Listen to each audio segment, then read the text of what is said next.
Danke bafowethu, welcome back to Nkulisoko. Thapelo Maseko bafowethu iMamelodi Sundowns. Back to i-DDC team. Udlala ku-DDC team ngoba bakatravelanga neMamelodi Sundowns leyo udlala lapha eNigeria. It shows ukuthi akana future kuMamelodi Sundowns bafowethu. Let's be honest. Asibeni honest. Angithi akana future uThapelo Maseko kuMamelodi Sundowns because akayitholi game time that much. Even if uMabhena Oli Clark wabekho still yena akayitholi i-game time. Mangithi uMabhena noLi Clark abekho bengikhuluma ngalesikhathi lesi baku-World Cup, but still umfana azange ayithole i-game time. So and Mamelodi Sundowns watholile ama-offer, but-ke ama-offer they were not good enough ukuthi umfana ahambe. Nje mangikhuluma ngawuThapelo ngihlezi ngisho ukuthi azange bahambe naye laphana ku-World Cup bafowethu. Bamgcinile laphana kuMamelodi Sundowns only for him ukuthi abe kulesikhala kule-space lesakuso manje ukuthi angayitholi that much game time. I mean akusuko okokuqala obvious bambuyisela laphana ku-DDC team noma ngithi ku-Diski Challenger adlale khona nabafana abancane. Siyazi ukuthi mncane una-21 but what he has achieved in terms of ukurepresenta i-national team nokunye umfana he was pushing for a move away from Mamelodi Sundowns, but unfortunately ke azange leyo nto leyo yenzeke. But kuyabonakala ukuthi i-future yakhe kuMamelodi Sundowns as things stand ayikho bafethu, asibeni fair. But obvious uMiguel Cardoso othathele iy'nqumo ama-decision ukuthi ufuna ukulokhu njani ukudlala kanjani ne-team yakhe kanjani.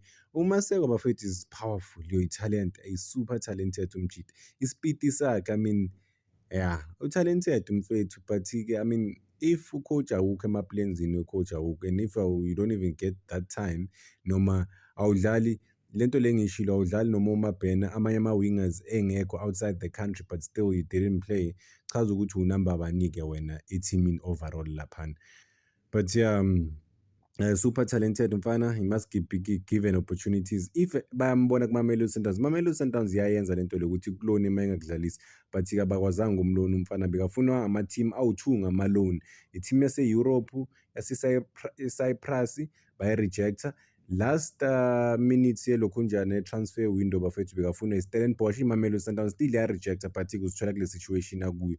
Mamelodi Sundowns yasimuveni bafethu, Mamelodi Sundowns izithola laphana eNigeria uMiguel Cardoso nolokhu njani bathusi obes bebakhuluma ne-media laphana. Amagama kaMiguel Cardoso uthi they have to go all out laphana eziMamelodi Sundowns. Uthi for bona njengemamelodi Sundowns uyazi ukuthi i-past yabo laphana kule competition lena ukuthi bayi-team already ene-star, babe ama-finalist laphana ku-last edition last season la bashaye khona ku-final i-Pyramids FC. Uthi obviously-ke for bona i-job okumele vele bayenze ne-task le, chaza ukuthi la kumele vele bawina, ayikho enye into nje kumele bayishaye i-Remo Stars yaseNigeria. Mawubheka i-pedigree between these two teams ayilingani. Mama uyaqhubeka uMiguel Cardoso laphana bafethu uthi but-ke uthi that does not take anything out of your respect overall for ama-opponents wabo. Uthi-ke bayayazi i-value ye-Nigerian football and bayayazi i-value ye-Remo Stars. Uthi bayayazi i-value yama-players ye-Remo Stars overall. Uthe bayazi ukuthi kumele balwe ukuthi bathole i-win noma-ke ba-achieve lezi zinto lezi abafuna ukuzi-achieve, but uthi-ke they have to put their best laphana inside the field of play. Bazame ngempela ukuthi bayiwine i-game. Ngiyaparaphrase kwesinye izinto ku-statement sakhe, but-ke amagama akhe lawo Miguel Cardoso. Uthi from the first minute bebengena laphana egrawundini until the last kumele ngempela baphushe same time with that kind of attitude, and eventually-ke uthi bazokwazi ukwenza umsebenzi if bazodlala ngendlela abafuna ukudlala ngayo, because of if they don't take le match lena serious the way kumele bayithathe ngakhona izinto kusho ukuthi ngeke zihambe kahle. And uthi lento le ayihlangani nanokuthi bafana idlalile ne-Nigeria national team, uthi leso esinye istory mayebuzwa nje laphana. Uthi-ke le i-Sundowns versus the-Remo Stars, so i-club competition. Uthi amanye ama-results enzeka kwezinye indawo obvious affect Mamelodi Sundowns bese ne-Remo Stars. Uthi ama-results azotholakala laphana inside the field of play ngoba-ke kuzodlalwa ama-game awu-2, first leg and second leg, away and home. Uthi nje bazowina ngokuthi bafaka ama-effort wabo laphana. I-statement sakhe la uyabonisa ucoach ukuthi uyabelieve ukuthi Mamelodi Sundowns izowina nanokuthi they know very well ukuthi they have to win ukuthi ba-advance to the next stage of the competition. Ubathusi Obers naye ukhulumile, mekhuluma uyasho ukuthi kumele bayi-respect-e noma bayihloniphe i-team outside the field, but inside the field uthe kumele babe ne-dog mentality, ngathi awusho kanjani impela mangimlalele. Usho ukuthi uyasho ukuthi nje they have to fight ukuthi bakwazi ukuthola ama-results ngoba akukho lula ukuwina eNigeria. As much as maybe ibhola lakhona domestically lingekho that super powerful, but guess what, the players individually mebeyodlala ama-match afana nalawo bafethu bayazama ukuthi balwe ngempela all out ukuthola ama-results. So yeah, for iMamelodi Sundowns akumelanga baye egamini bacabanga ukuthi bazozenzela because ne-team yaseNigeria ifuna ukuziprove ipoint. And then I think for bona ukuthi bayathengisa ukuthi babonwe ibhola lase-South Africa or continental ukuthi bangakwazi ukucompete against one of the best on the continent, which is iMamelodi Sundowns. I mean, I think iMamelodi Sundowns ine-squad esi-well equipped ukuthi izokwazi ukushaya any team on the African continent and bane-experience. So there's no reason ukuthi iMamelodi Sundowns ingayishayi leya team leya home and away.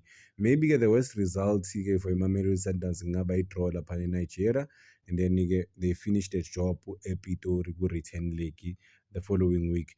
But-ke there's nothing ezodisturb iMamelodi Sundowns at all. Bayogwazela ibhece, batholele nkosi yami. And I think into esiza iMamelodi Sundowns ku-easy ukuthi ngikhulume ngithi batholele. Guess what, ayikho imatch otholela, but-ke the team has been built on winning mentality way before even uMikel Cardoso efika.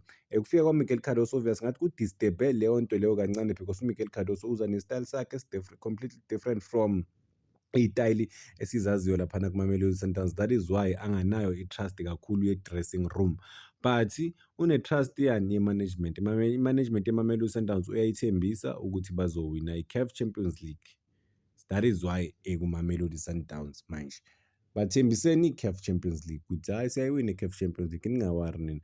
Just nje la locally kusho ukuthi amaphutha nje lawo amancane. I think maybe bamlalela or bayamfavor because of ukuthi uke wafika ku-final kawu-2.